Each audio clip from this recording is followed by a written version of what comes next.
Saludos, espero que se encuentre muy bien. El día de hoy vamos a dar inicio a a la cuarta tutoría para la asignatura 02097, Estudios Sociales uno para primer y segundo ciclos. Específicamente vamos a hacer un abordaje de la unidad 3, denominada la mediación docente para el aprendizaje de los estudios sociales. Mi nombre, Carlos Chávez Barquero, y de la cátedra, profesor de la cátedra didáctica de los estudios sociales. Vamos a dar inicio y como en anteriores tutorías, vamos a iniciar con una lectura, con un repaso de los resultados de aprendizaje que son fundamentales. Es muy importante conocer qué es cuál es el propósito de esa unidad, a qué va a responder esa unidad para enfocarnos específicamente a lo largo de este espacio respondiendo a esos resultados de aprendizaje. Entonces, vamos a presionar el siguiente elemento interactivo que trae los 5 resultados de aprendizaje de la unidad 3. El primero es identifica elementos de la mediación docente para el aprendizaje de los estudios sociales. El segundo es distinguir la importancia de la evaluación de los aprendizajes como elemento inherente a la mediación pedagógica. Identifica los métodos y técnicas para el abordaje didáctico de los conocimientos disciplinarios de los estudios sociales. Un cuarto es el plantear el uso de estrategias didácticas que promuevan el desarrollo del pensamiento crítico, reflexivo y creativo a partir de situaciones concretas que están vinculadas con los estudios sociales. Y el quinto, planificar procesos inclusivos de aprendizajes de los estudios sociales, considerando los métodos y técnicas que se adapten a su mediación y a procesos evaluativos para la comprensión de esta asignatura en los distintos escenarios de aula. Esos son los 5 resultados de aprendizaje que vamos a eh, valorar a lo largo de esta tutoría. Como en tutorías anteriores, bueno, primero una descripción, vamos a iniciar con el resultado de aprendizaje, vamos a ir abordando cada uno de los contenidos. Si hay alguna consulta, pueden encender el micrófono, levantar la mano para poder realizarla. Y también, al final, la idea es que nos queden unos 20 minutos en caso de que haya alguna pregunta con la actividad número 4 que está en este momento vigente para que la puedan realizar. Igual vamos a hacer un repaso de esas instrucciones si es pertinente hacerlo. Vamos a iniciar entonces con la introducción y vamos a hablar de qué es la mediación. La mediación educativa pedagógica hace referencia a la creación de prácticas y espacios diferentes que buscan romper con el enfoque de la transmisión de conocimientos, en la cual encontramos a un sujeto activo que podemos decir transmisor, que sería la figura docente, y un sujeto pasivo, que sería el receptor, que sería la persona estudiante. Entonces queremos cambiar eso. Esa es la idea de la asignatura de estudios sociales y con este papel de un docente mediador. ¿Qué busca adicional? Bueno, según Parra, en la mediación de la persona docente se busca convertir en un fomentador de análisis, en un inductor de cambios, en un activador de búsqueda, en un motivador y facilitador de experiencias. Así también en un suscitador de discusión, de crítica, generando hipótesis, plantear problemas, alternativas, que también sea promotor y dinamizador de cultura, que pueda estar frente a un grupo de personas estudiantes y que fomente la creación, el pensamiento, la transformación, que tenga la capacidad para organizar y estructurar esos conocimientos y que lo pueda lograr en un sistema personal y dinámico. Eso nos comenta Parra, que es muy importante ese papel de mediador de la persona docente y que busque incentivar eso en la persona estudiante. La mediación pedagógica según la política curricular costarricense. En este caso, la mediación pedagógica propicia para construir conocimientos. ¿Cuáles? ¿Cuáles conocimientos se buscan se buscan fomentar? Bueno, en la educación para la nueva ciudadanía hay un planteamiento que centra básicamente el interés en la persona estudiante y mira a la persona docente como un facilitador. Ese conocimiento debe tener un significado para el estudiantado y por tanto incorpora en el aprendizaje situaciones, entornos y condiciones de la comunidad en donde se van a desarrollar esos procesos educativos. Para abordar una mediación pedagógica que centre su interés en la construcción de conocimientos, es preciso establecer nuevos y diversos ambientes de aprendizaje, tanto presenciales como virtuales, y que esto permita fortalecer creatividad, espíritu de asombro en el estudiantado, que facilite la interacción con elementos lúdicos, con la comunidad, con los demás personas estudiantes, miembros del colectivo, y que propicien el desarrollo de nuevas habilidades que son requeridas en la actualidad para enfrentar los retos del siglo XXI. Para esas habilidades podemos estar hablando de creatividad, de pensamiento crítico, eh, de metacognición, entre otras. En este sentido, la incorporación también de las tecnologías móviles. Es importante que se puedan poner en ejecución. Elementos del planeamiento didáctico y de la mediación docente para el aprendizaje en la asignatura de los estudios sociales en primer y segundo ciclo. Recordar que el planeamiento didáctico es una de las etapas claves de la práctica educativa, puesto que permite orientar las intenciones pedagógicas docentes para el logro de los resultados de aprendizaje esperados. ¿Cuál sería el propósito de esto? Orientar este quehacer docente, que se eviten prácticas repetitivas, que se contextualice al centro educativo, al grupo de personas estudiantes con las cuales se trabaja.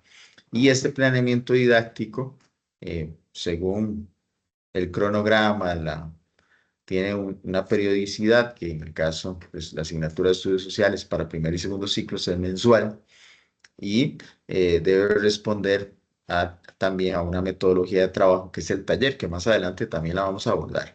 Ahora vamos a continuar con un video que describe cómo es el planeamiento didáctico en la asignatura de estudios sociales. Entonces vamos a iniciar.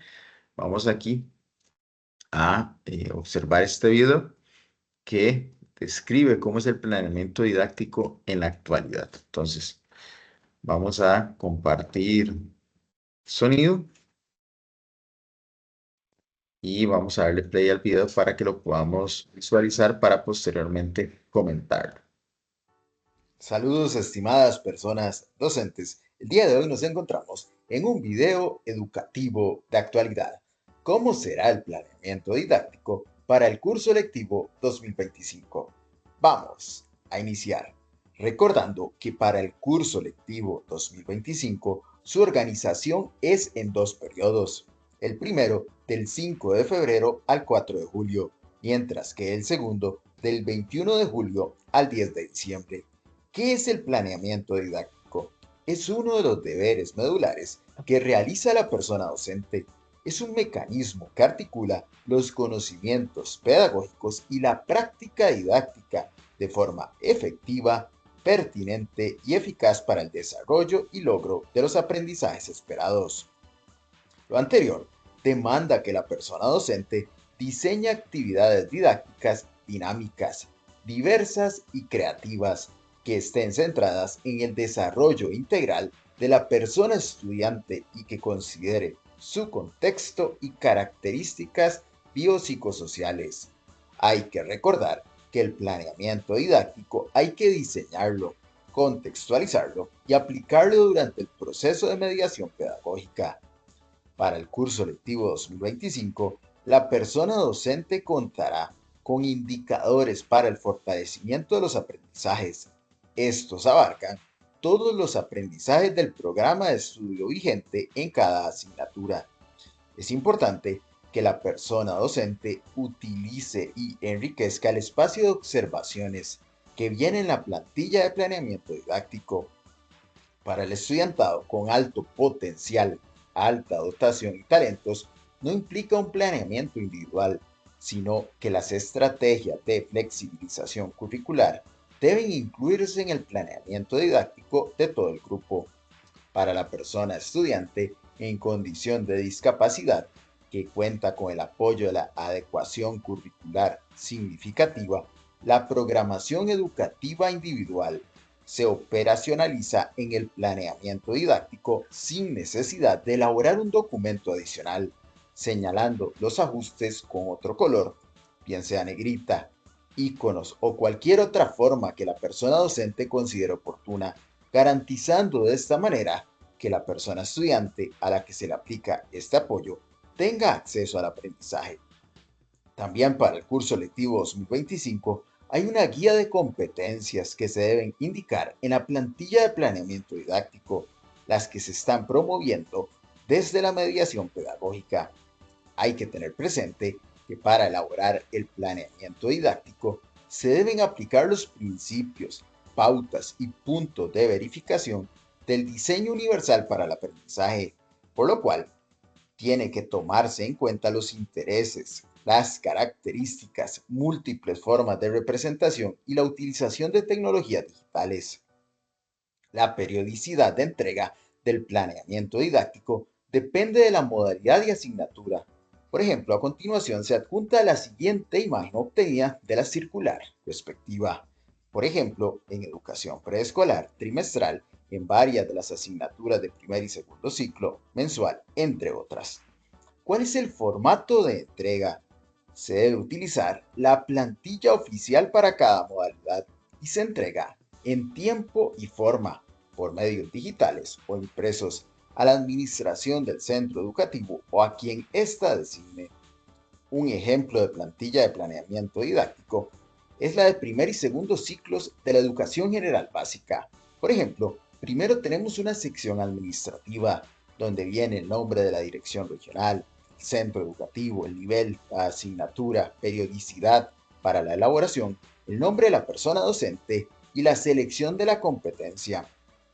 Una segunda parte con 3 columnas, los aprendizajes esperados. Recuerden que se obtienen del programa de estudio pueden venir como objetivos, criterios de evaluación, habilidades, contenidos procedimentales o cualquier otro elemento que responda a las características propias del programa de estudio correspondiente y se transcriben de forma textual.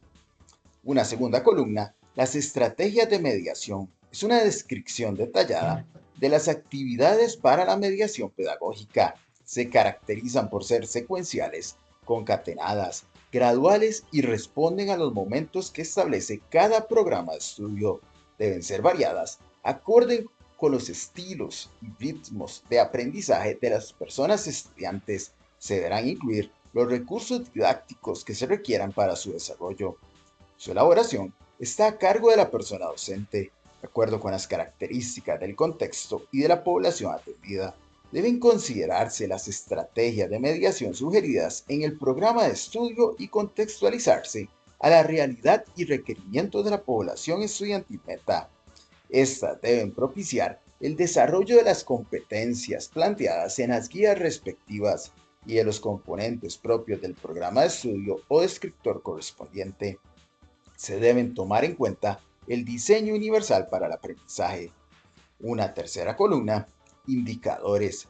Para su construcción, la persona docente debe considerar verbo o acción, el contenido y la condición. Son observables en el ámbito escolar. Comprenden un único aspecto por observar, redactados en tercera persona del singular, de forma clara, precisa, comprensible y de manera que den lugar a una única interpretación. Proporcionan información relevante y significativa acerca de los desempeños y los logros demostrados por el estudiantado. Al final de la plantilla tienen las observaciones y las reflexiones que debe realizar la persona docente sobre lo abordado en el proceso de mediación pedagógica. En la descripción del video quedan las... Ok. Entonces, como abordamos en el video, se describe detalladamente el planeamiento didáctico, algunas de sus particularidades y características, que por ejemplo debe contextualizarse al centro educativo, al grupo de personas estudiantes, que también se destacan aspectos importantes, que las actividades de mediación pedagógica deben ser construidas, deben ser elaboradas por la persona docente, que también se incluye dentro del planeamiento didáctico aspectos como los apoyos educativos individuales para las personas que cuentan con apoyos significativos y que simplemente se agrega la información, se contextualiza y se marca de otro color, se subraya, etcétera, para que pueda ser identificado por la persona directora, por la persona coordinadora o la persona que se delegue para el estudio de ese planeamiento o cuando viene un asesor, una asesora que visita el centro educativo, etcétera, que se identifique esa actividad que se va a desarrollar con alguna persona estudiante que cuenta con algún apoyo educativo individual. También las competencias se deben identificar con otro color. Hay 3 competencias, cada una por trimestre, que ahora también podemos revisar una plantilla de planeamiento didáctico actual del 2025. También se habla de su entrega, que es una entrega mensual, casi siempre por medios o digitales o físicos. La administración del centro educativo lo establece. Y en el caso específico de la asignatura de estudios sociales para primer y segundo ciclo, es una entrega que se hace de manera mensual. También se menciona la parte administrativa de la plantilla de planeamiento didáctico, que viene con el nombre del centro educativo, regional, nombre de la persona docente, el año 2025, y también viene el nivel o grado que se está abordando. Esa es la primera parte y finaliza con las competencias, donde hay que marcar con una X cuál es la competencia que se aborda en ese planeamiento didáctico. Acá estaba, vamos a enfocar en el video esa parte de las competencias. Ahí vemos esa parte administrativa que estoy haciendo referencia con eh, el nombre de la persona docente, el nivel, las competencias, el centro educativo, la periodicidad que marcaríamos mensual y, por ejemplo, para febrero, marzo, abril y quizás inicio de mayo sería la primera competencia. De mediados de mayo hasta agosto sería la segunda competencia y luego posteriormente septiembre, octubre, noviembre sería la tercera competencia, empleo digno y emprendimiento. Entonces, estas competencias deben desarrollarse actividades. Hay una guía que elaboró el Ministerio de Educación Pública, específicamente la Dirección de Desarrollo Curricular, con algunas sugerencias de actividades que es importante que se puedan construir por parte de la persona docente. Vamos a hacer una pausa para escuchar a Angie. Adelante, Angie. Profe, buenas tardes. ¿Me Buenas podría tardes. repetir lo de las competencias, porfa, para apuntarlo? Claro. En este caso, sí estoy compartiendo la plantilla de planeamiento didáctico, la actual, la del 2025, y específicamente para primer y segundo ciclos. Esa plantilla tiene 2 secciones. La parte administrativa, que es la que estamos visualizando ahorita en la pausa del video, que aborda aspectos generales del nombre y también las competencias. Las competencias fueron creadas por la Dirección de Desarrollo Curricular y se establecen dentro de la plantilla. Vienen 3 espacios. La primera competencia, competencia para la ciudadanía responsable y solidaria, se trabaja en el primer trimestre del curso lectivo. Entonces estamos hablando de febrero, marzo, abril y mitad de mayo. En el segundo trimestre, mitad de mayo a agosto, se trabaja competencias para la vida, parte social, emocional y de aprendizaje. Y posteriormente, en el tercer trimestre, se trabajan las competencias para el empleo digno y el emprendimiento. Estamos hablando de septiembre, octubre y noviembre. ¿De dónde surgen estas competencias? Hay un documento que creó la Dirección de Desarrollo Curricular que sugiere una serie de actividades para todas las asignaturas y para todos los niveles, para preescolar, para primer y segundo ciclo, para educación secundaria en todas sus asignaturas, para la parte técnica, para los INDEAS, etcétera. Entonces, para educación de adultos también, que es parte de los INDEAS.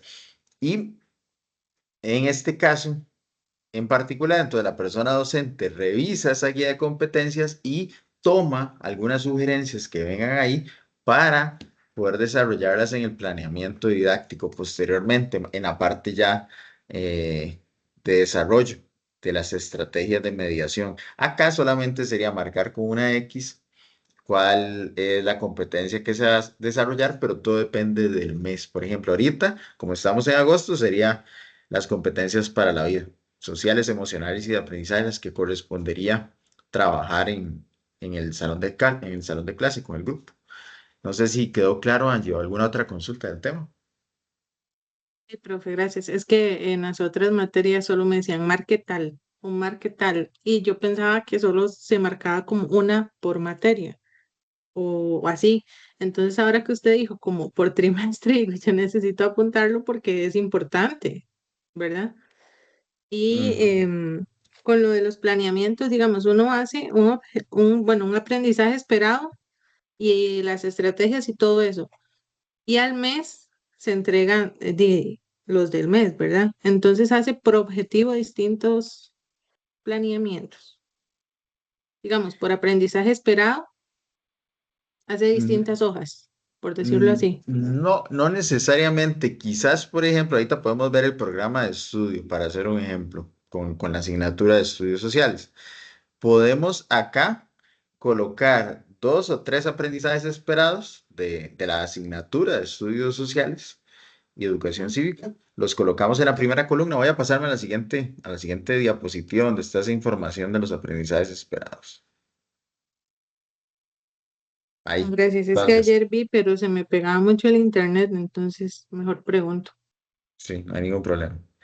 Con mucho gusto lo mencionamos y lo aclaramos. En esta primera columna de aprendizajes esperados es solamente copiar y pegar del programa de estudio.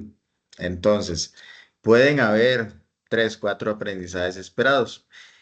Eso no quiere decir que uno tenga que colocar como persona docente solamente uno y ese mes solo ve ese, o solo abarca ese.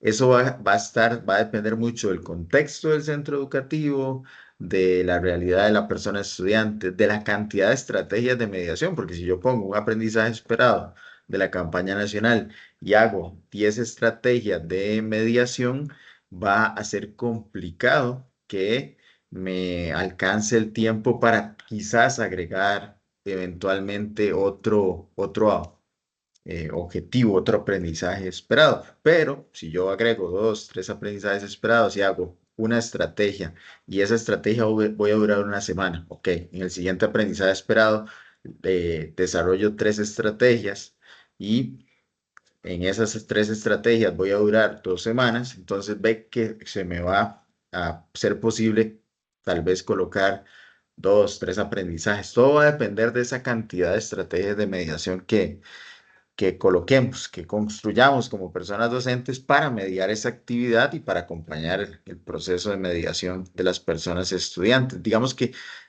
si alguien le dice a usted, no, es que solo tiene que colocar uno, bueno, que le justifique por qué.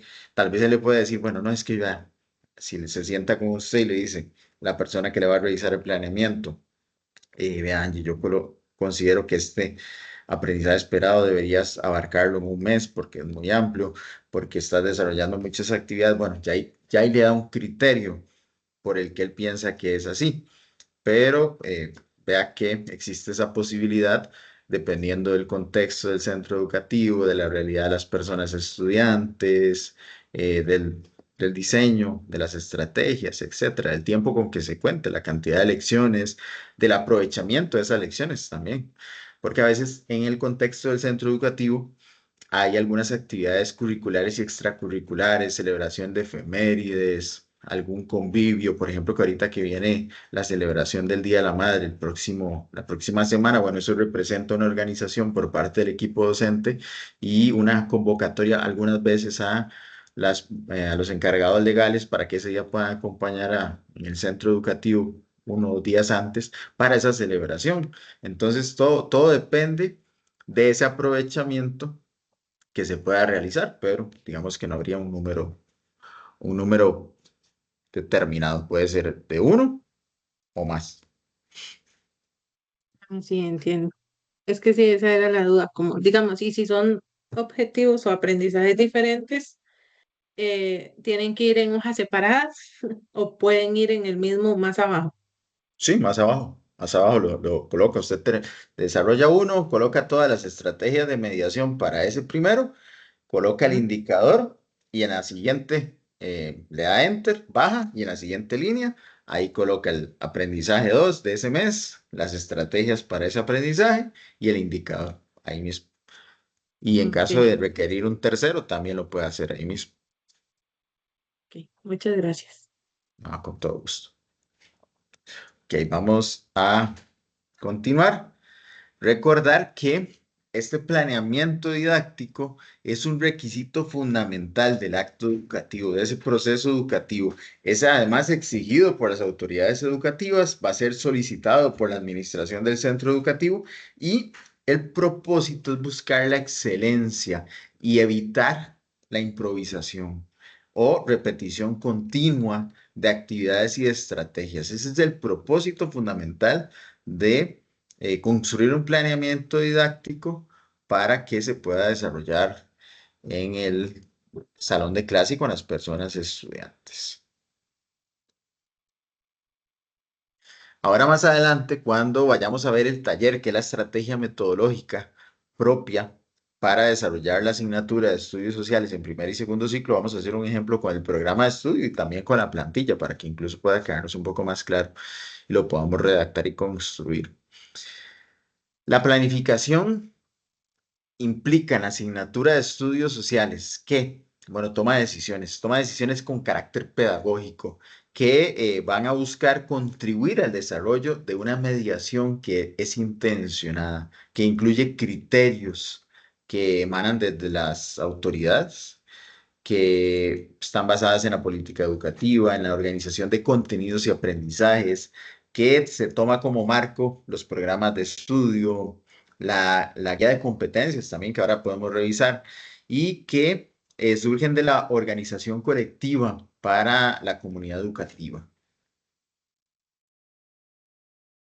La mediación docente para el aprendizaje de los estudios sociales es importante y la persona docente en la asignatura de estudios sociales busca fomentar experiencias educativas, como cuáles, las que busquen análisis, reflexión, pensamiento crítico, creatividad, diálogo, innovación, acercamiento con la cultura, con la historia costarricense y también con la historia del mundo.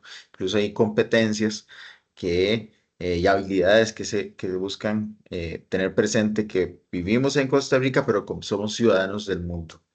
Entonces, que es importante tenerlo presente. Y esas son las habilidades que se buscan en el siglo XXI desde la persona docente para fomentar el aprendizaje, más que el aprendizaje, en la mediación de la asignatura con experiencias educativas.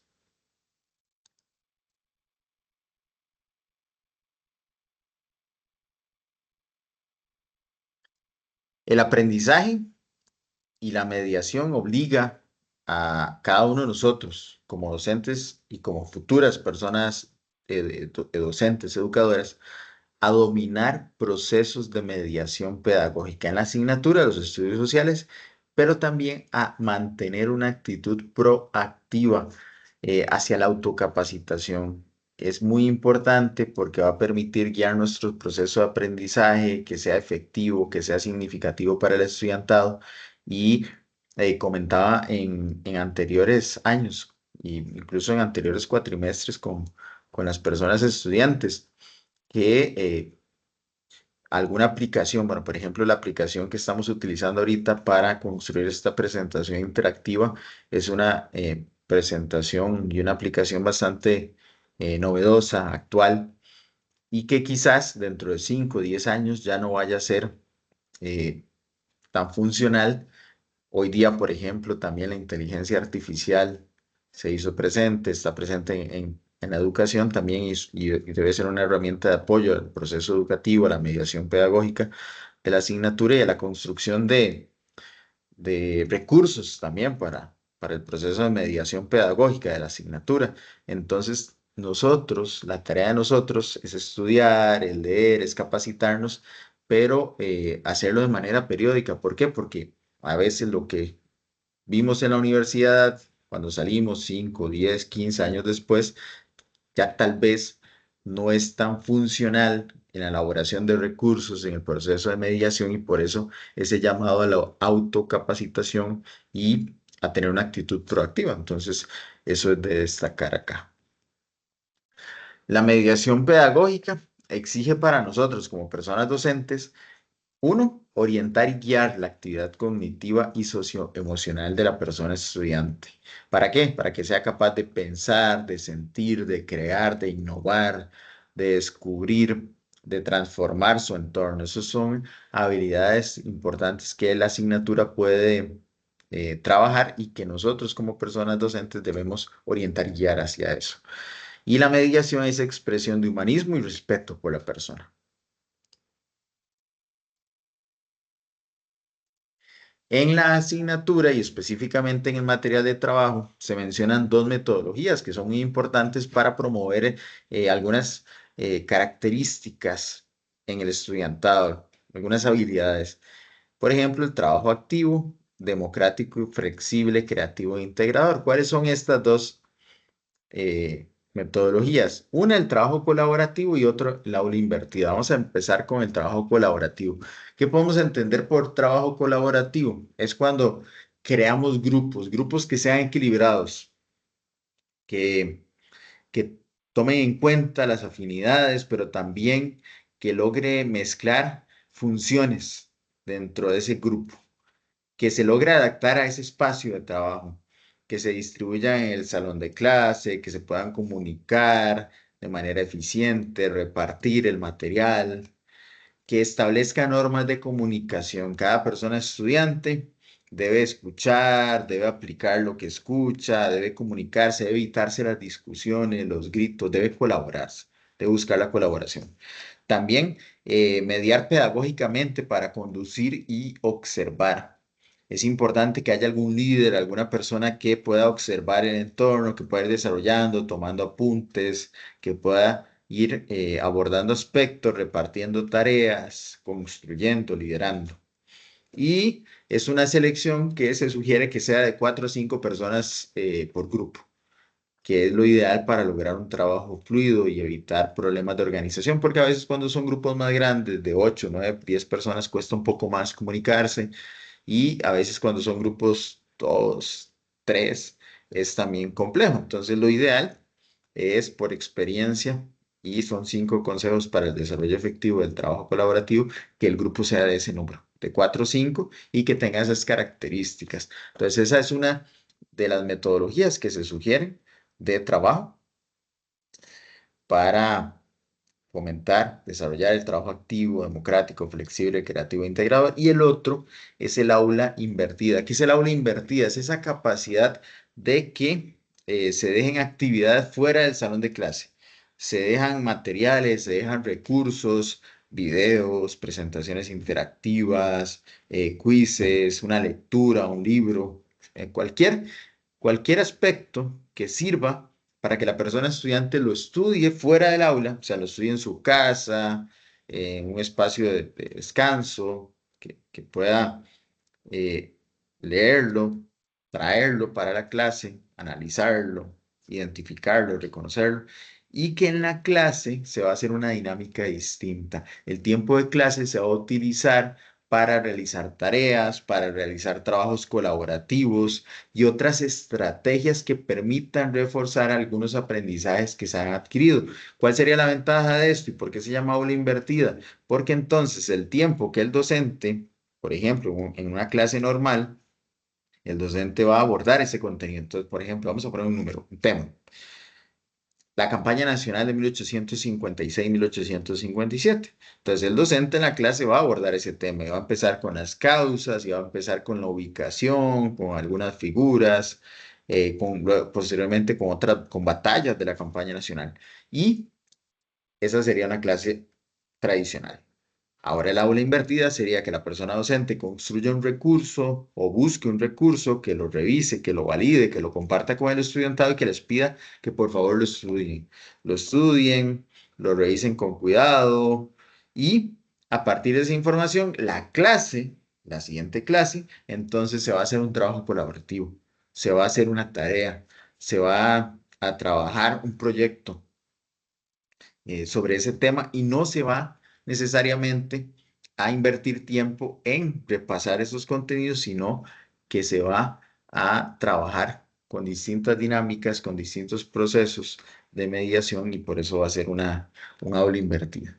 Entonces, esas son dos metodologías que se buscan desarrollar en la asignatura de estudios sociales para primer y segundo ciclo y que buscan desarrollar lo que está acá anotado: trabajo activo, democrático, flexible, creativo e integrador.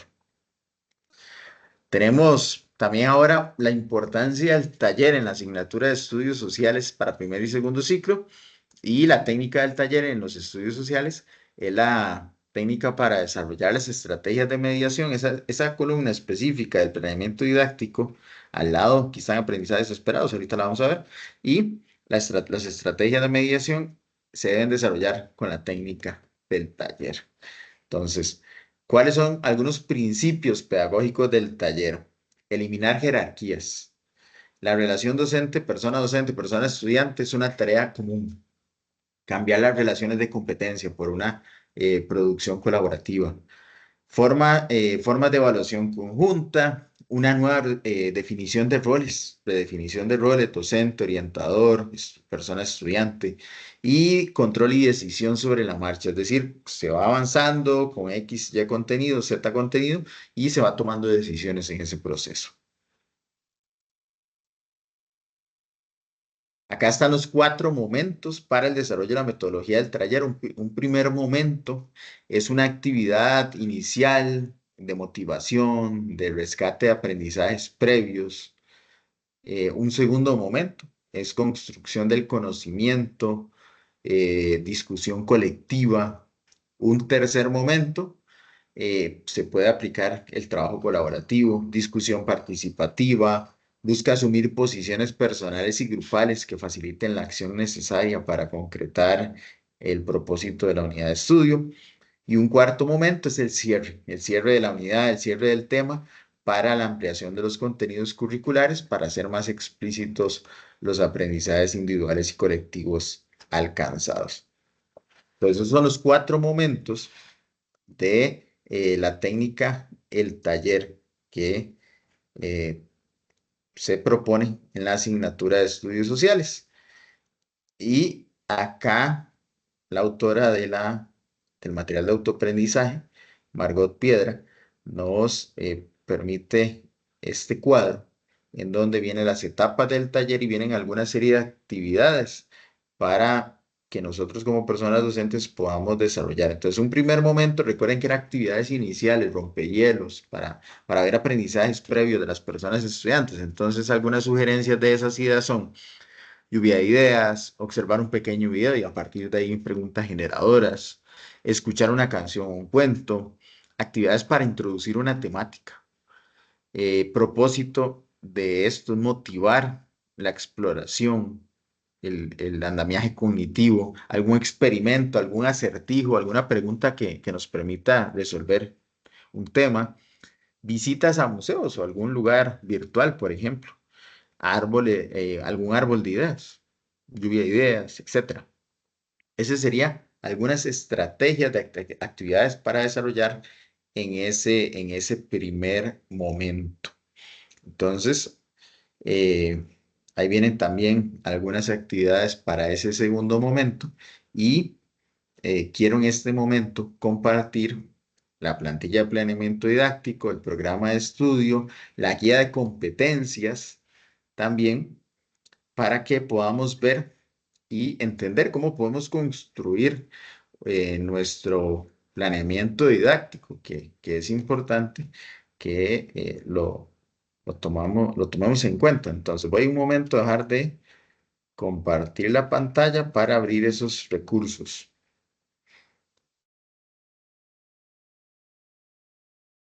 Ya voy a volver a compartir, nada más voy a abrir los recursos para que los tengamos disponibles.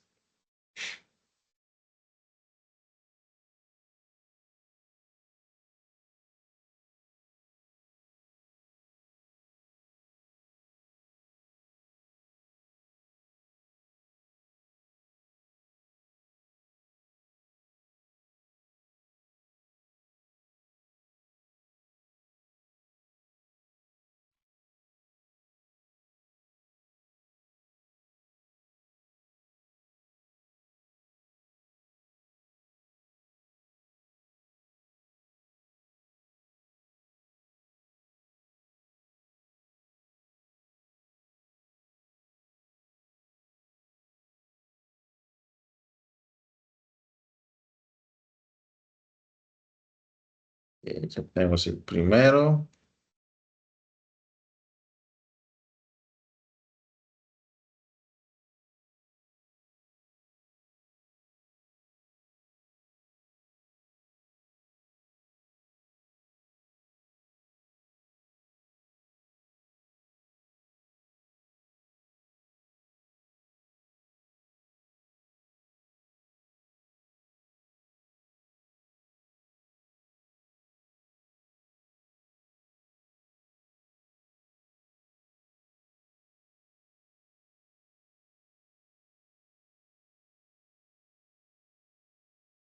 Entonces aquí tenemos el programa de estudio y vamos a ir a trabajar sexto grado. Vamos a ir a buscar el segundo periodo de sexto grado. Pero me parece que es este, segundo periodo, sí, de sexto año, sexto grado.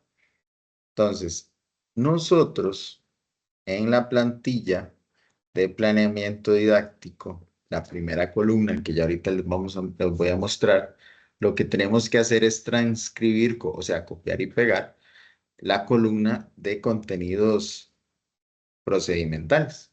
Esos son los que nosotros copiamos y pegamos. Y como me preguntaba antes Angie, puede ser uno, dos o tres, pero eso no lo vamos a lo determinamos nosotros como personas docentes, digamos, no es que hay una política de que solo uno o solo dos por mes, sino que en ese mes podemos eventualmente ver uno o ver tres, o incluso más. No sería la sugerencia tampoco, abarcar un montón y mezclar un montón de contenidos, pero sí que nosotros podamos tomar esa decisión según nuestra experiencia, el contexto del centro educativo, lo que hemos mencionado anteriormente, que es clave en la elaboración de ese planeamiento didáctico. Entonces, eso es lo primero.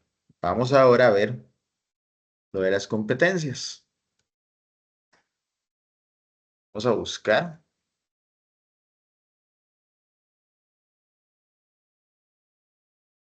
Guía de Competencias, Ministerio de Educación Pública 2025. Es un documento en PDF de una cantidad de páginas y viene divididos por competencias.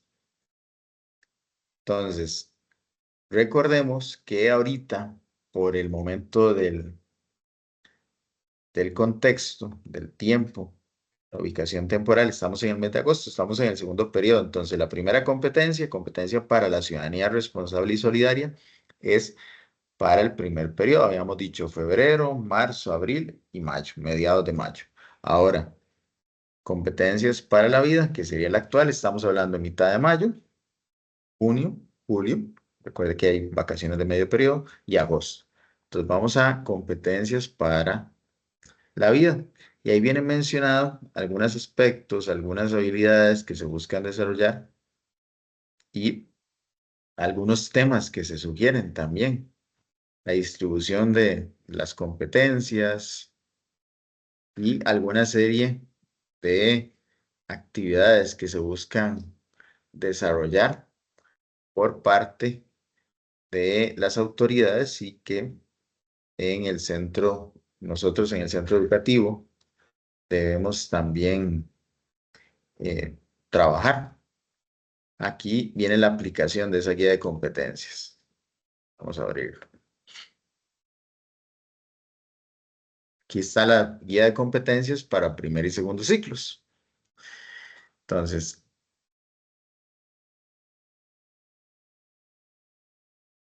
vienen algunas actividades que se buscan desarrollar, sugerencias. En este caso, para la competencia para la ciudadanía responsable y solidaria, viene temática de desarrollo socioemocional. Vamos a hacerlo un poquito más amplio.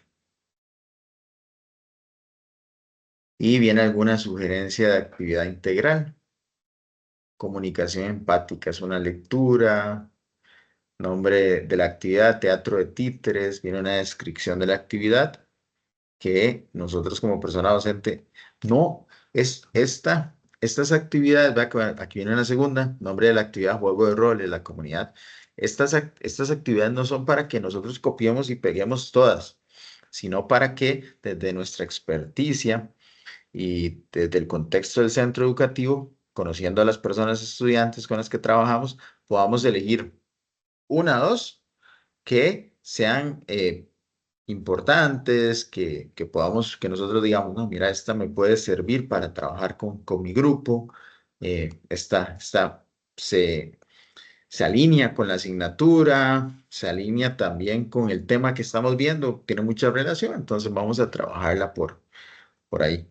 Y aquí vienen varios, son un montón de actividades que traen cada competencia, podemos seguir bajando hasta encontrar la competencia con la cual ahorita estamos trabajando en el segundo periodo. Pues se podría decir que uno puede usar la actividad y adaptarla, digamos. Exacto, exacto. Eso es lo que se busca con esta guía de competencias, que nosotros, como somos los que tomamos las decisiones en el salón de clase, los que conocemos la realidad del aula, de nuestro grupo de estudiantes, etcétera. Entonces, vemos las actividades, las leemos, las revisamos y según nuestra experticia vamos a tomar la decisión de cuál actividad y la tratamos de adaptar. Entonces, bueno, por ejemplo, aquí viene creación de una rutina de autocuidado digital y vemos si esto es posible para aplicarlo y cómo lo adaptamos a nuestra asignatura, a nuestra realidad, porque vea que aquí dice, pueden utilizar herramientas como Canva. Entonces, si en nuestro centro educativo hay acceso a Internet, las personas estudiantes tienen acceso, o la persona docente sí tiene acceso, tiene una pantalla, tiene un video BIM, bueno, podemos quizás ese recurso adaptarlo, pero también si no se sugiere, ok, si no se cuenta con eso, ¿cómo lo podemos trabajar también? Entonces, va a depender mucho de ese contexto del centro educativo y nosotros vamos a ir adaptando la actividad y vamos a tomar decisión también de cuál utilizar. Voy a buscar a plantilla para que también la pueda compartir por acá. Plantilla.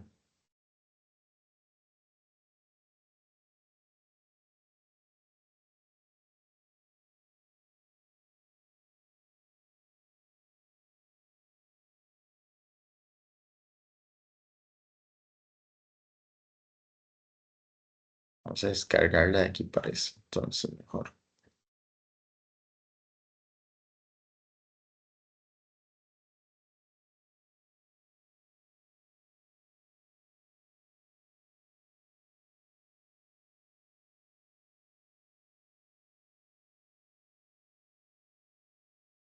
¿Y todos los años se actualizan o siguen siendo igual por varios años? Las plantillas o las guías. Las plantillas. Las plantillas a veces depende de la administración que existe en el país. La administración, antes la plantilla era distinta. En el 2022 cambió para el 2023, 2024 y 2025. Digamos que se ha mantenido 2023, 24 y 25 con pequeñas variaciones. Pero sí hubo un cambio notable de la administración 2022 que finalizó y que inicia otra administración política y que tomó otras decisiones y también cambió bastante el planeamiento. Entonces, bueno, esta es la plantilla. Sí la estoy compartiendo, ¿verdad? Sí. Sí, Está la educación preescolar y vamos a buscar la que a nosotros nos funciona, que es la de primer y segundo ciclo.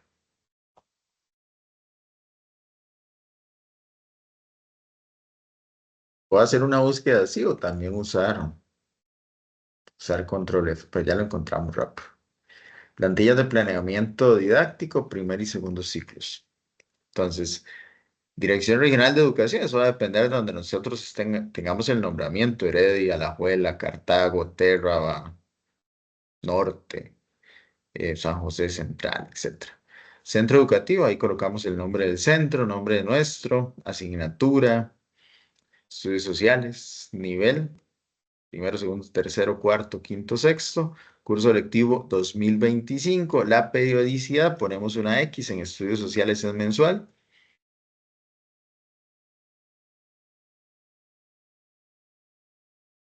Nos movimos, vamos de nuevo, vamos a bajar de nuevo. Al habilitarlo se bajó.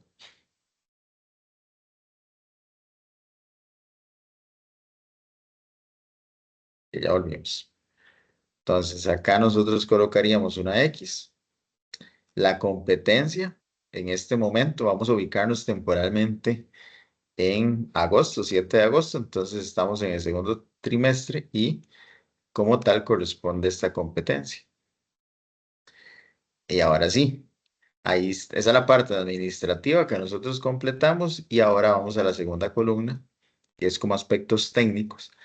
Y acá, vean donde les decía que es copiar y pegar, corresponden a los componentes propios del programa de estudio, objetivos, criterios de evaluación, habilidades, contenidos procedimentales. Esto es clave, porque en la asignatura nuestra en estudios sociales para primer y segundo ciclo vimos acá que se llaman contenidos procedimentales. Vean acá. Entonces, ¿qué tengo que hacer? Copiar y pegar. Así, no tengo que hacer ninguna modificación. Esto solamente copio y pego acá en esta columna. Copio y pego, ahí lo acomodo porque ya que no quedó bien.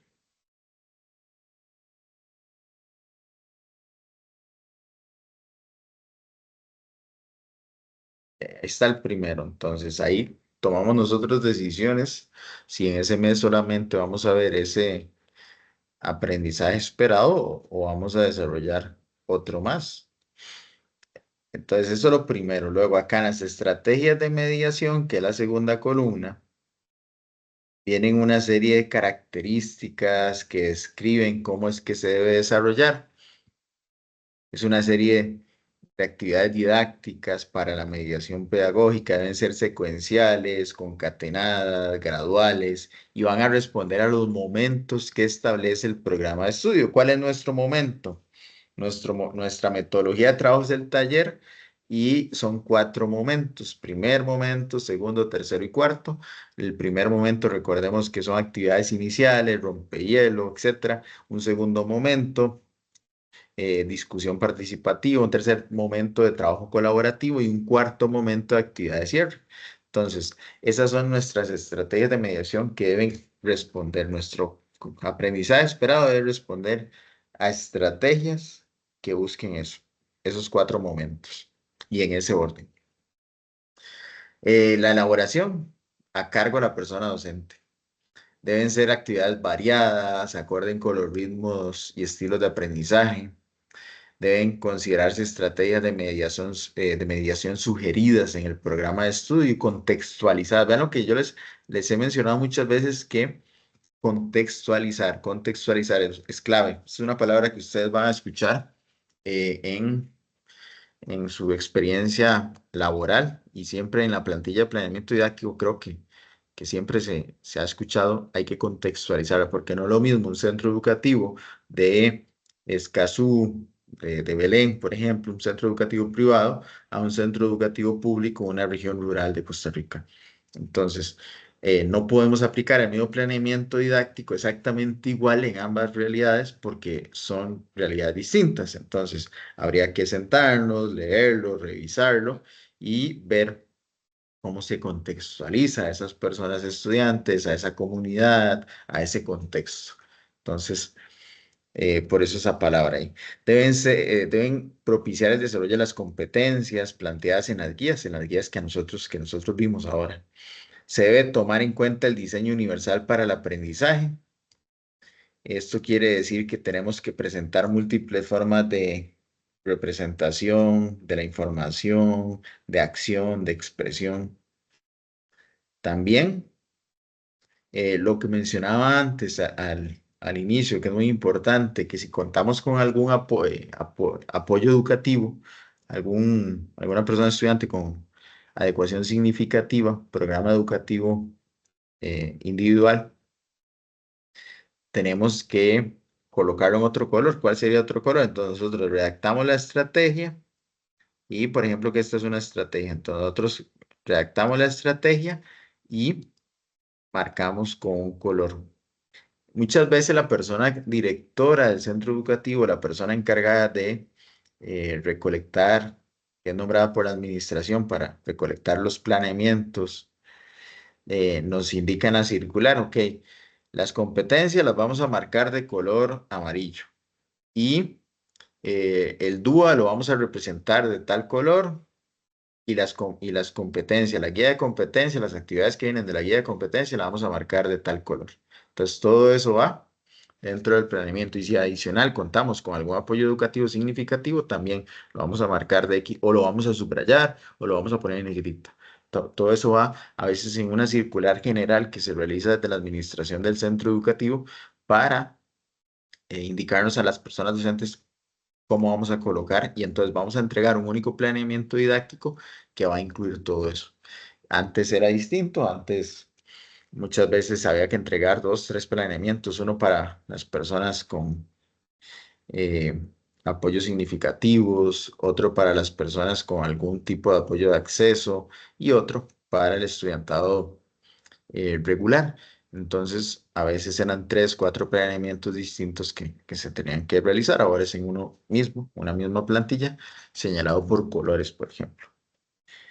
Y los indicadores, aquí también se explica cómo se deben crear. Y se van a crear tantos indicadores como la persona docente considere. Nada más que si creamos muchos indicadores, también vamos a tener que medir muchas estrategias de esas estrategias de mediación. Vamos a tener que medirlas con alguna actividad, etcétera.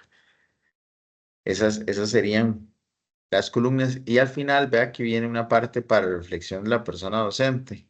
Nosotros al final del mes, cuando damos el siguiente planeamiento didáctico, por ejemplo, ahora trabajamos esto durante agosto y en el planeamiento de septiembre vamos a poner que nos funcionó.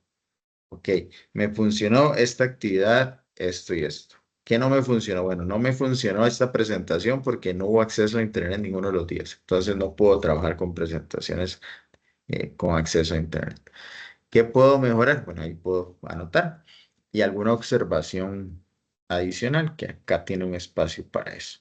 Entonces esa sería la plantilla de planeamiento didáctico para primer y segundo ciclos en la asignatura de estudios sociales y en las demás asignaturas también. No es específica de estudios sociales, sino que también se usa para las demás asignaturas. No sé si tenemos alguna pregunta, chicos.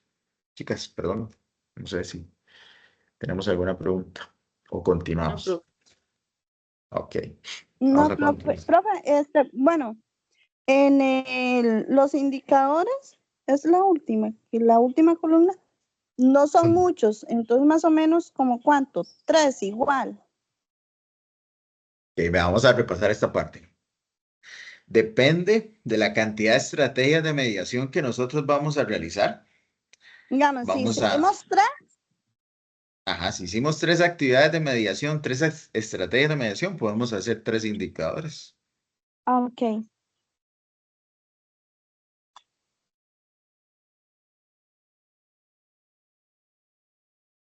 Vean algunos aspectos importantes. Vamos a revisar esto. ¿Son congruentes con qué? Con el enfoque y la naturaleza de la asignatura. Los aprendizajes esperados en estudio, de acuerdo con lo propuesto. Las estrategias de mediación son observables en el ámbito escolar.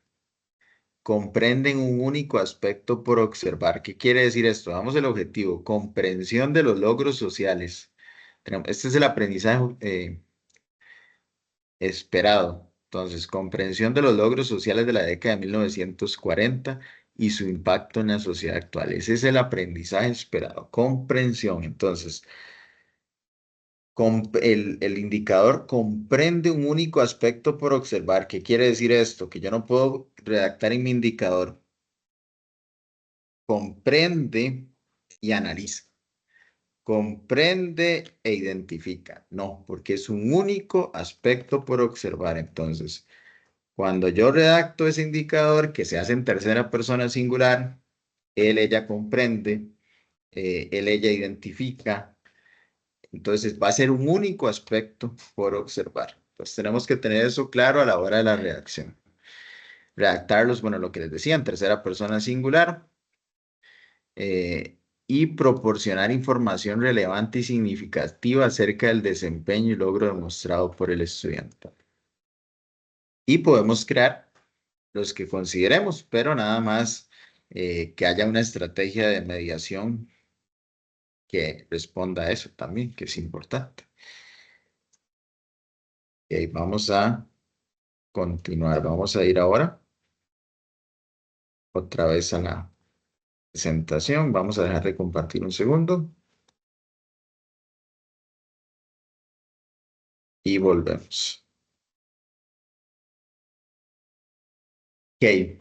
Estrategias lúdicas para el abordaje de los estudios sociales. ¿Cuáles podrían ser algunas de estas estrategias? El juego. El juego es una actividad inherente al ser humano, por lo que se puede utilizar en cualquier nivel, en cualquier modalidad y en cualquier edad.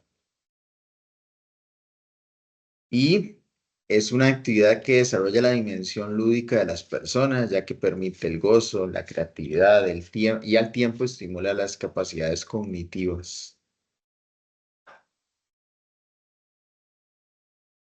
La importancia del juego en la asignatura de los estudios sociales.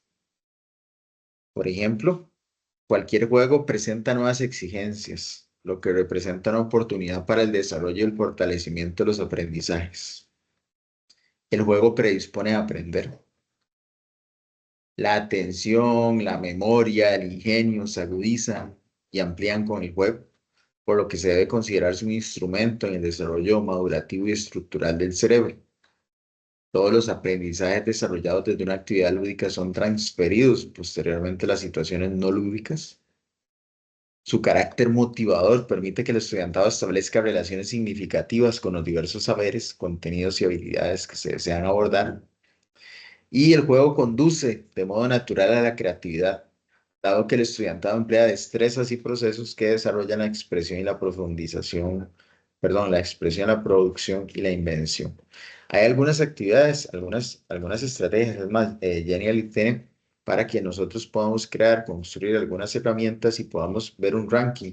Lo he utilizado en clase con las personas estudiantes y esa dinámica de juego responde porque les gusta ir viendo cómo van avanzando en el ranking, de qué posición van, cuánto tiempo tardan respondiendo esas preguntas. Cuando uno realiza un Kahoot también, no sé si han tenido la oportunidad de ustedes participar en uno o incluso poder elaborarlo y compartirlo con algunas personas estudiantes, con un amigo, un vecino, no necesariamente tal vez un estudiante, y poderlo poner en ejecución. Se disfruta mucho, se vive mucho esa última pregunta y esperar ese ranking, a ver si estoy de 3, de 2, de 1, genera un lindo ambiente, más que de competencia de aprendizaje, de juego, de diversión, y es positivo, es muy positivo en el aspecto de la mediación pedagógica para la asignatura. Vamos a responder esta pregunta. ¿Quién me ayuda leyéndola?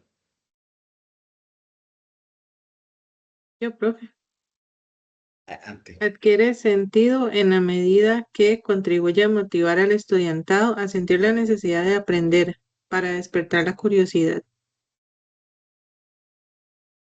Ok.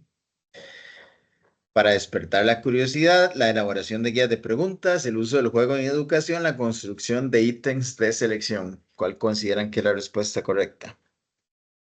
El uso de juego. El uso de juego en la educación. Bien, exacto. El uso del juego en la educación contribuye a motivar al estudiantado y en la necesidad de aprender. Muy bien. Algunos recursos didácticos en los estudios sociales.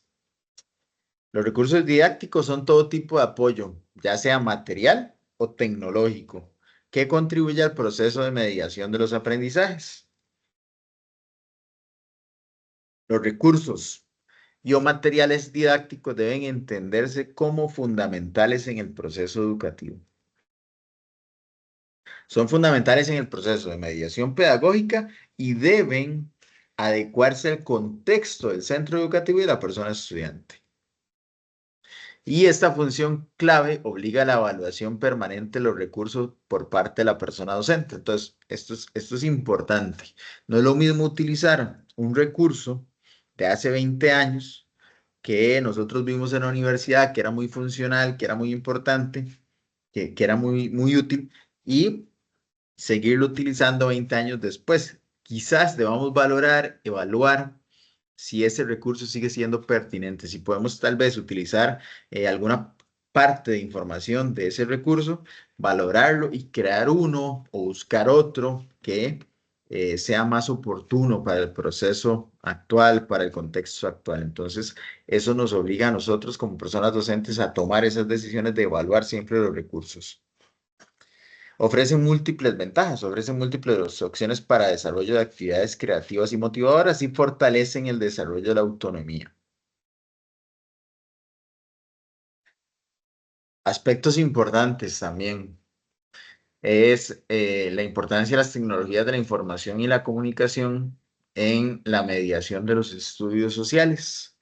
La utilización de estos recursos didácticos han posibilitado las tecnologías aplicadas, por ejemplo, al aprendizaje. Son importantes, ¿por qué? Porque suponen un gran avance en la didáctica en general, son recursos que permiten procesos de aprendizaje autónomos en los que se consolidan los principios del aprender a aprender, siendo el estudiante además partícipe directo o guía de su propia formación. Entonces, por eso es importante y en el nuevo contexto, que hay tecnología, que hay educación, exige docentes más dinámicos, comprometiéndose como facilitadores del aprendizaje. Y por eso acá también quiero rescatar lo que habíamos mencionado hace un rato atrás. La autocapacitación, que es muy importante que nosotros podamos conocer las tecnologías, las herramientas, lo nuevo, que podamos estar empapados en esa información, porque es importante.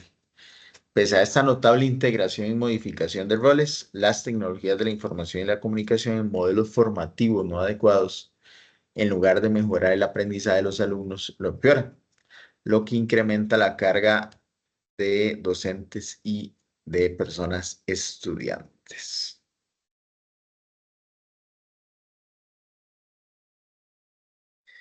Ahora, recordamos que en el planeamiento también teníamos la primera columna, aprendizajes esperados, la segunda columna, estrategias de mediación y la tercera columna, los indicadores. Los indicadores, más que todo, responden a aspectos que se van a evaluar, que se buscan medir en el proceso educativo. Entonces, vamos ahora a hablar de esa evaluación, de la evaluación de los aprendizajes como proceso en la mediación pedagógica de los estudios sociales.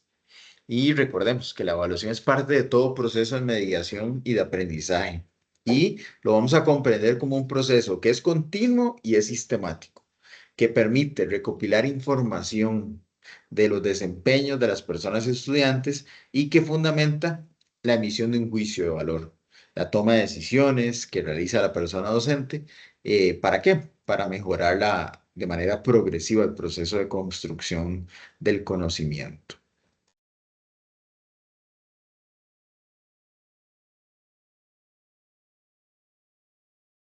Vamos a definir 3 palabras que son claves en lo que es la evaluación.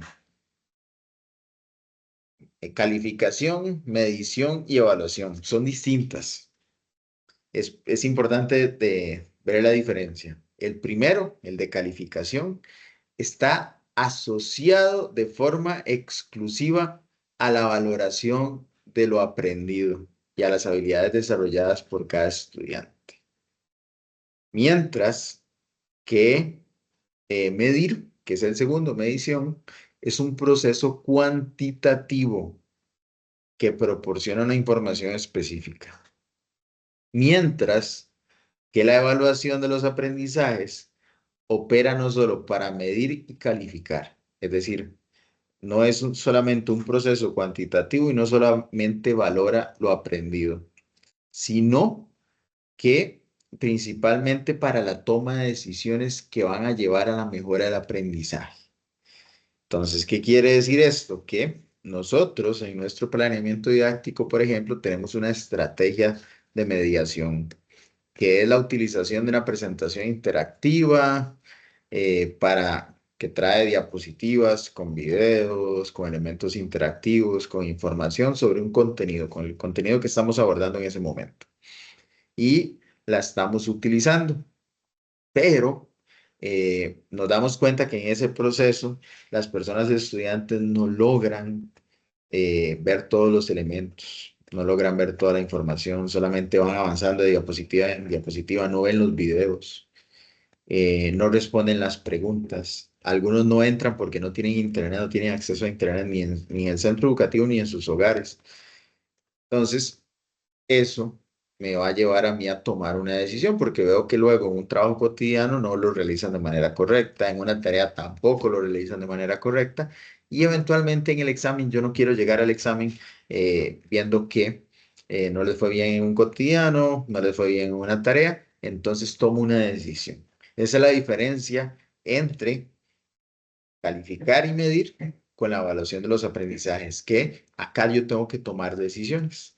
Y esa decisión va a ser que reestructure esa estrategia de mediación y esos recursos didácticos que estoy utilizando para que puedan representar un cambio, que sean útiles, que, que sean positivos en el proceso de mediación pedagógica y que, que permitan que ese aprendizaje sea significativo para el estudiantado. Entonces, va la diferencia entre calificar, medir con evaluar, que es muy importante. Ahora, si tomando en cuenta eso,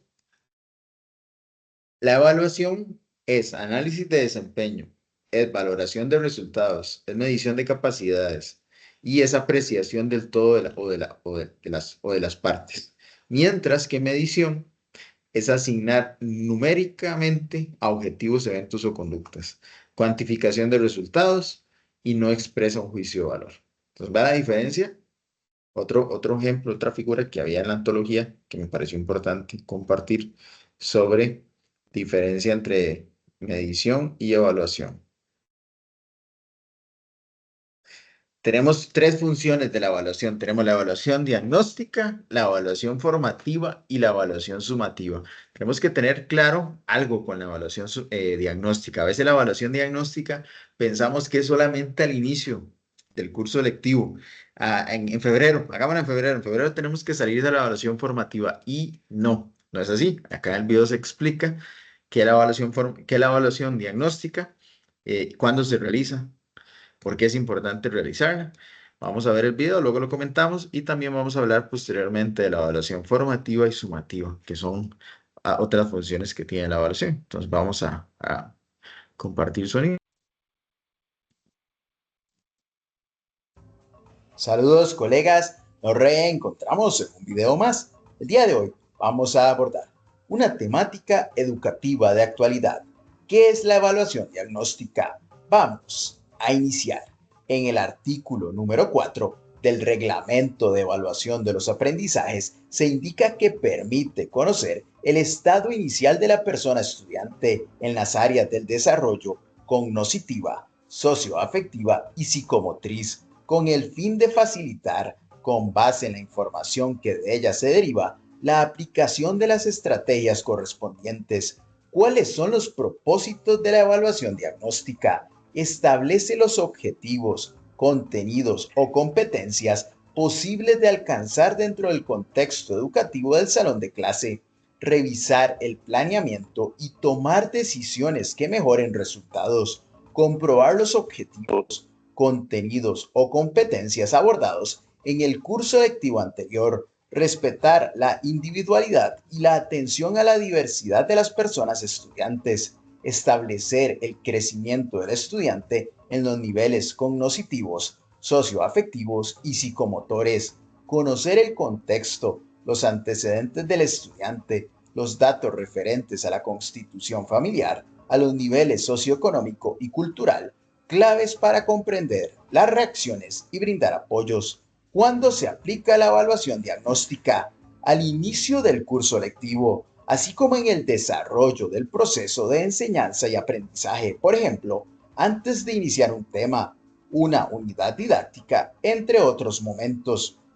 ¿Qué características presenta la evaluación diagnóstica? No se asigna una nota a las personas estudiantes, ya que lo que busca cada persona docente es darse cuenta de los objetivos, contenidos o competencias que cada persona estudiante posee. Se debe tener claro el objetivo de la evaluación y construir una actividad programada que pueda ser una observación, una entrevista, un cuestionario, una prueba u otros instrumentos o técnicas. Puede ser individual o grupal. La información obtenida se puede socializar con cada persona estudiante. Implica poner en práctica técnicas para recolectar información y posteriormente instrumentos para su análisis. Busca conocer las posibles dificultades que presenta el estudiantado. Su finalidad es aportar conocimientos para mejorar el proceso de enseñanza y aprendizaje. Se debe aplicar en los ámbitos académica, socioafectiva y psicomotora, y no solamente en uno de ellos. ¿Qué implica el aspecto cognitivo? Propone establecer el grado de dominio que posee el estudiantado con relación a las conductas correspondientes a los objetivos de aprendizaje de un curso o unidad de enseñanza. ¿Qué son los aspectos socioafectivos? Las funciones del diagnóstico pedagógico en el ámbito socioafectivo deben dirigirse a la conducta de los estudiantes, entendida como manifestaciones observables de las actitudes, para determinar el nivel de adaptación personal y social del estudiante. ¿Qué son los aspectos psicomotores? Determinan si el perfil del desarrollo psicomotriz es acorde con los patrones de ejecución propios de su edad.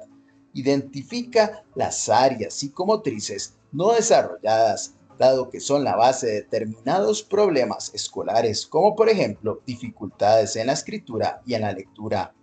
Para la evaluación diagnóstica se pueden aplicar instrumentos y técnicas que le permitan a la persona docente contar con información válida, confiable y objetiva, con la cual pueda emitir juicios y tomar decisiones acertadas.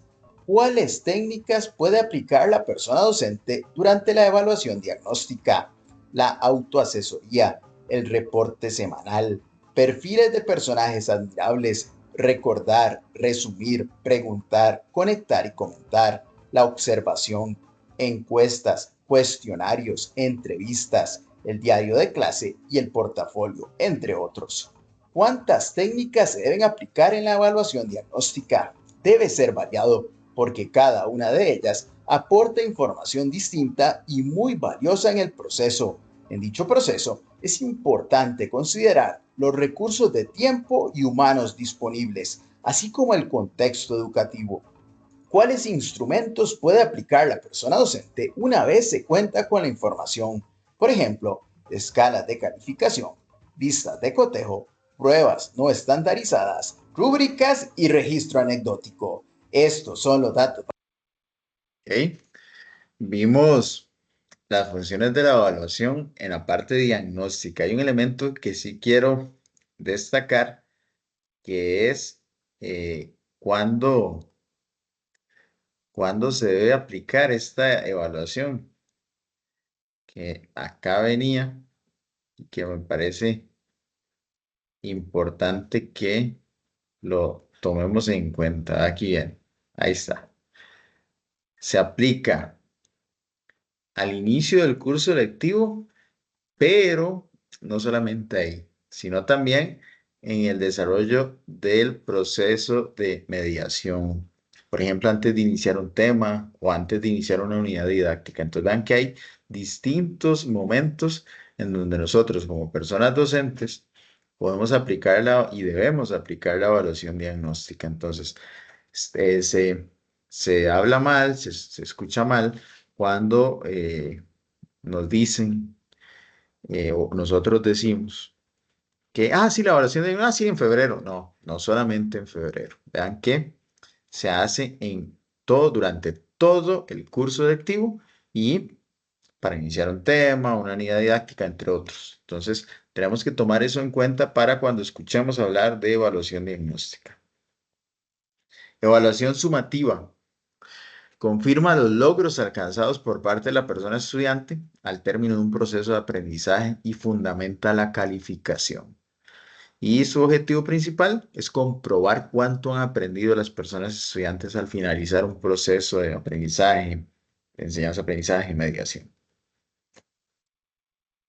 Mientras que la evaluación formativa es un proceso que aporta información acerca del nivel de desempeño y logro de las habilidades desarrolladas durante el proceso de enseñanza-aprendizaje y tiene la finalidad de tomar decisiones para la reorientación de las estrategias metodológicas, así como la realimentación que enriquezca el aprendizaje.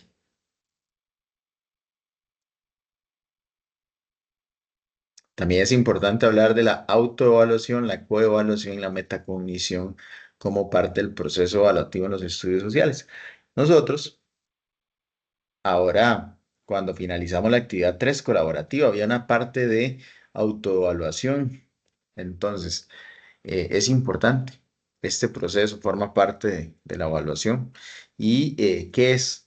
Bueno, la autoevaluación permite a la persona estudiante participar de la valoración de su propio aprendizaje, reconociendo su avance, sus logros, sus dificultades, así como analizar su desempeño individual y grupal, desarrollando de este modo una actitud crítica y reflexiva. Es muy importante que lo pongamos en ejecución, lo pongamos en práctica, que le expliquemos al estudiantado la importancia de la autoevaluación, que seamos sinceros, que no tiene una calificación, ¿sabe? No necesariamente tiene que tener una calificación la autoevaluación, pero sí que nosotros seamos sinceros con nosotros mismos si esa actividad, si ese tema, si eso que vamos a solicitar la autoevaluación, lo podemos calificar de manera ideal, idónea, en donde podamos anotar lo que sí conocemos, lo que sí reconocemos, lo que tenemos dificultad, lo que no logramos hacer o lo que no hicimos. Es importante.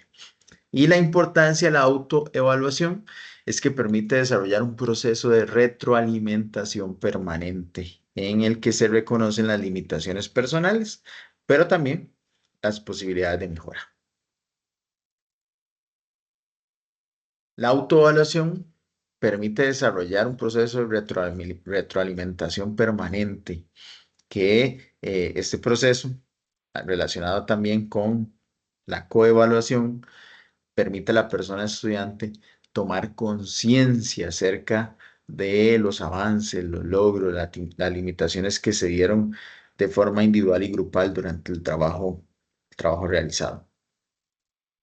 Y la metacognición es un proceso cognitivo y socioemocional que es interno, que es personal, en el que se identifica lo que se sabe, lo que no se sabe, porque se ha alcanzado cierto conocimiento, habilidad, y principalmente sabe encontrar los medios y la ruta para alcanzar un aprendizaje exitoso.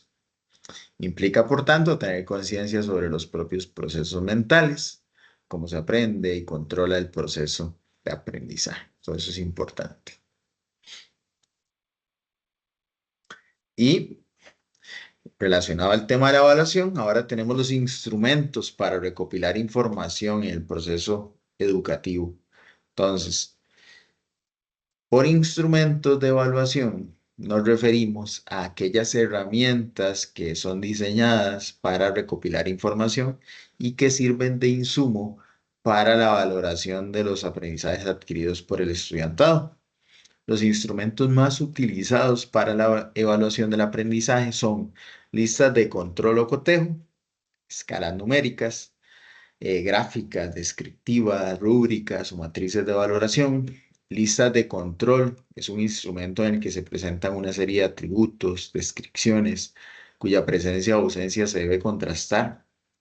En este caso, la persona docente se limita a indicar si tales atributos están presentes o no en la persona evaluada. La escala de valoración evalúa el grado o frecuencia de un atributo. La escala numérica sirve para medir el comportamiento y los logros alcanzados. Como su nombre lo indica, se construye a partir de números o rangos numéricos, donde a cada uno le corresponde su equivalente cualitativo. La rúbrica es el instrumento más complejo y el que se asocia con un mayor potencial para el desarrollo, para el aprendizaje del estudiantado. Vamos a ver una lista de cotejo. Quiero que veamos una lista de cotejo. Recordar que las listas de cotejo tienen una parte administrativa en donde va el nombre del centro educativo, la asignatura, nombre de la persona docente, nivel y el título, el nombre de la actividad que vamos a evaluar, por ejemplo, o a coevaluar, autoevaluar, etc. Y vienen unas instrucciones. Ok, la siguiente lista de cotejo la vamos a completar anotando nuestro nombre y marcando con una X si hubo logro o no hubo logro de ese indicador. Entonces, tenemos una lista de cotejo con esa parte administrativa, con esas instrucciones y luego con indicadores. Con indicadores que son preguntas cortas, muy puntuales, que dicen o nos solicitan si está presente o no está presente. Tiene sí, no y puede tener una columna adicional de observación. Sí o no, sí o no. Es lo que puede presentar una lista de cotejo, que es un elemento también de evaluación que puede ser creado por la persona docente. Conclusiones de este proceso, de esta unidad. Esta unidad se enfocó en conocer todos los elementos que configuran la mediación pedagógica de la asignatura de estudios sociales en primer y segundo ciclo, ahondando sobre la comprensión de aquellas actividades, recursos, estrategias de evaluación que están orientados a la adquisición y mejora de las habilidades para la vida del estudiantado y que al mismo tiempo darán respuesta a las necesidades de formación del país y de la sociedad globalizada. Ese es el propósito de la tercera unidad y era el propósito de lo que queríamos abordar en esta tercera unidad.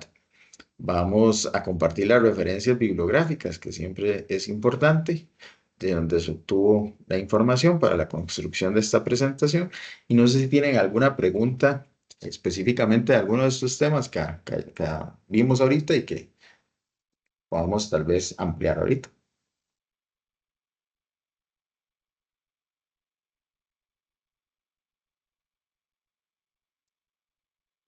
De mi parte, no, profe. Ok. No, entonces, Liz, muchísimas gracias por la atención a la presentación. Ahora, vamos a hacer una pausa activa. Vamos a tomar agua, vamos a levantarnos si tenemos que ir al baño, vamos a estirarnos, vamos a respirar, que es importante siempre cuando nosotros estamos en un espacio virtual o llevamos un tiempo ya amplio sentados, poniendo atención a una pantalla, siempre es importante tomar esos espacios para poner una pausa y retomar. Entonces, eso es lo que vamos a hacer ahorita. Vamos a hacer una pausa de 4 minutos.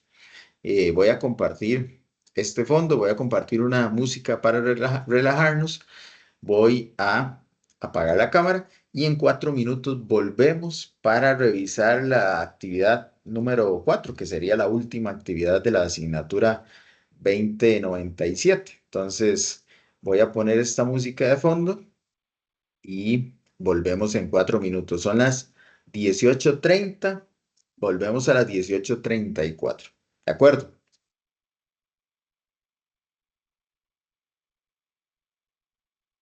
Sí, profe.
Ok, retomamos. Vamos a revisar la actividad 4. Vamos a compartir el campus.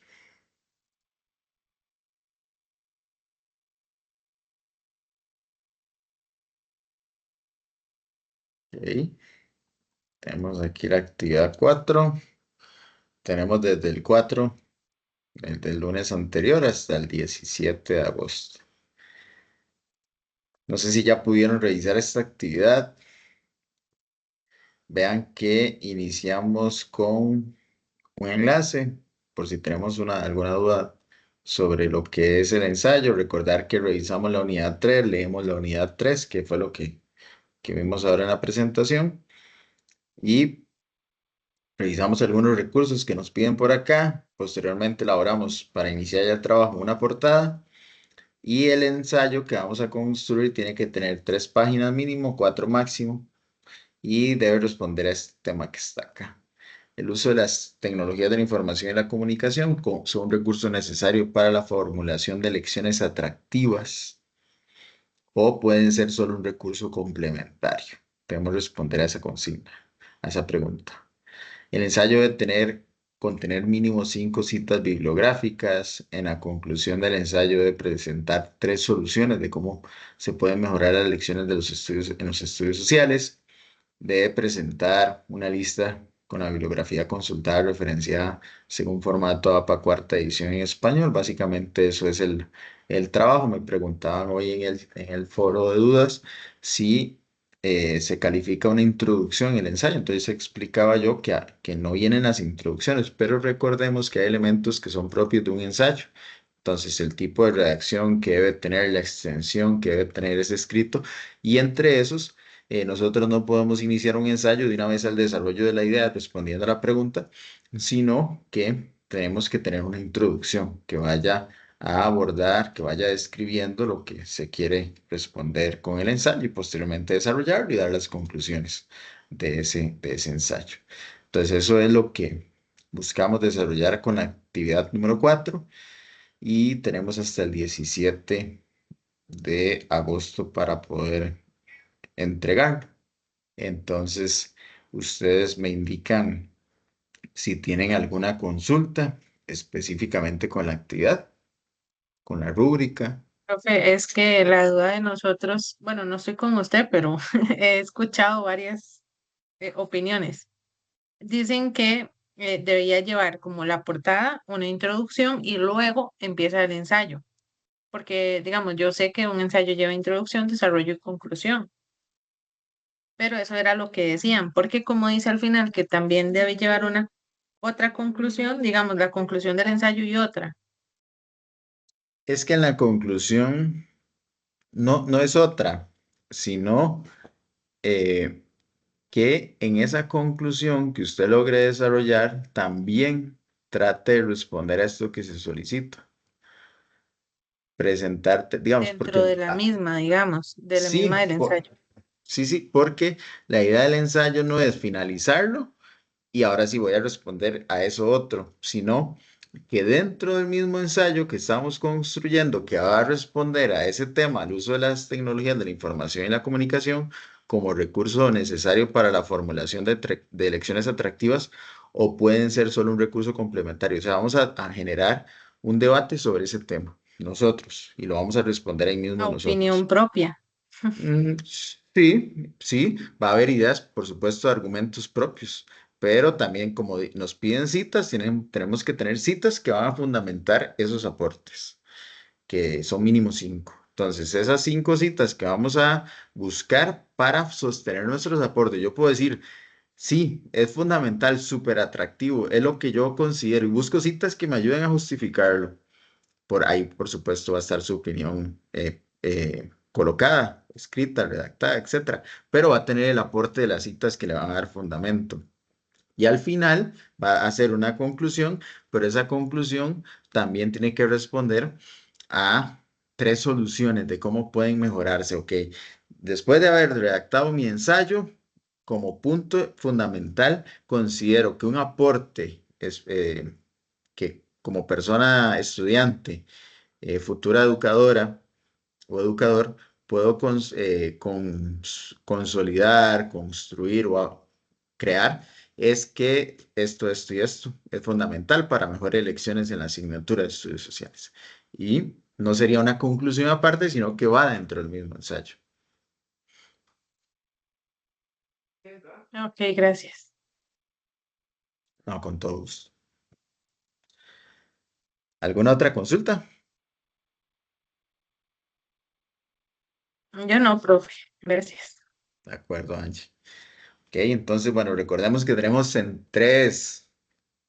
2 semanas y hasta el 17 de agosto. Recordar que esa semana hay un fin de semana un poquito largo porque cada viernes es un feriado que quizás algunas de ustedes tengan celebración y que es importante que lo tomemos en cuenta en nuestra planificación semanal para que todo vaya bien. Entonces, si tenemos que entregarlo días antes o Profe, bien tener presente el domingo como fecha máxima. Adelante, ¿quién es? Mayra, adelante, Mayra. digamos, en el ensayo no tengo que escribir como, por decir, introducción, desarrollo y conclusión, todo va como corrido. Exacto, sí, en el ensayo todo va corrido, entonces solamente que sí esté claro cuál es la introducción, pero sin necesidad de anotar introducción. Y en las conclusiones puede llevar citas. No nos piden, el trabajo sí nos pide 5. Si usted considera, lo puede agregar, pero lo ideal es que sean conclusiones con ideas propias de ya el trabajo que usted fundamentó, que usted ya tiene citas, que usted sostuvo, que construyó argumentos para presentar y las conclusiones sería ideal que fueran propias. Pero quizás si usted utiliza una frase cortita para explicar algo, concluir algo, también lo puede hacer.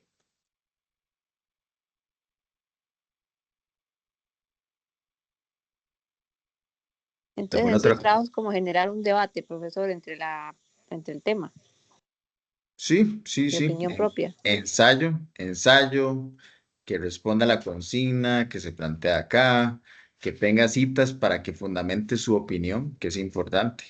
Su opinión va a fundamentarla con citas, no puede dejar de fundamentarla porque tiene que haber citas que respalden eso que usted está afirmando.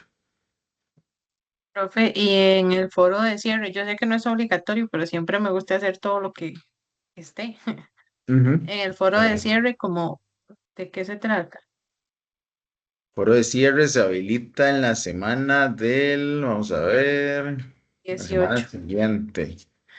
Foro de cierre dice que vamos a participar, ingresar, agregar un nuevo tema. ¿Cuáles propuestas sería usted para desarrollar un enfoque crítico, creativo y reflexivo en la evaluación de los estudios sociales y educación cívica?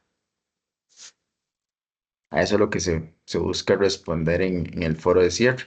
Y nosotros sí agradecemos siempre mucho esa participación, porque como usted indica, es algo más formativo y es lo que íbamos ahora con la unidad y con el tipo de funciones de la evaluación diagnóstica, formativa. A veces nosotros no valoramos las cosas formativas, es que no tiene una nota, entonces no lo hago. Y es importante siempre hacerlo, nos ayuda a nosotros en la cátedra a tomar criterio, a tomar nota de algunas observaciones que se hacen, algunas respuestas, algunos aportes que son siempre importantes. Y yo he visto que dicen, esa no la hacen porque no tiene calificación. Y yo, no, yo hago todas siempre. Sí, sí, sí, hay muchos que no la hacen y nosotros agradecemos siempre la participación de todos los que siempre lo hacen, lo generan. Es muy rico, enriquece la asignatura. ¿Alguna otra consulta? No, ahora sí ya no. Ok, ¿no? Entonces, les agradezco mucho haber sacado el ratito para conectarse. Voy a dejar de Voy a hacer el cierre más bien para poder después dejar de compartir. Entonces, agradecer. Llegamos de esta manera al cierre de la cuarta tutoría virtual para la asignatura 02097, Estudios Sociales 1 para primer y segundo ciclo. Agradezco el acompañamiento, la participación que tuvieron en el espacio y nos vemos en una próxima tutoría.